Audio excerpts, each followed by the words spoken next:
তোর আমার দুজনের জন্য একটা দিন চাই। ভাবছি সেটা সামনের কালবৈশাখী হোক, একটা বিদ্যুৎহীন গ্রামের ছাতে, ঝড়ের শেষে। এখানে কোলাহল, সমাজের রক্তচক্ষু কিছুই থাকবে না, থাকবো শুধু তুই আর আমি।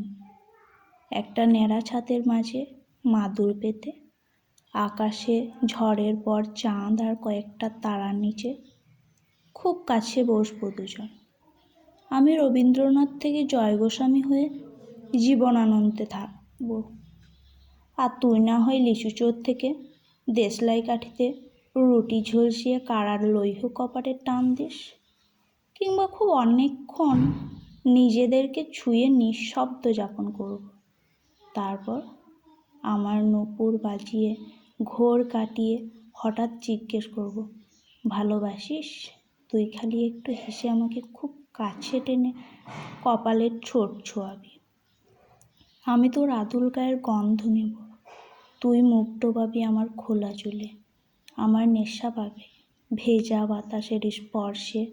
আমরা মাতাল হব, পৃথিবীটা ছোট হতে হতে আমাদের মধ্যে মিশে যাবে।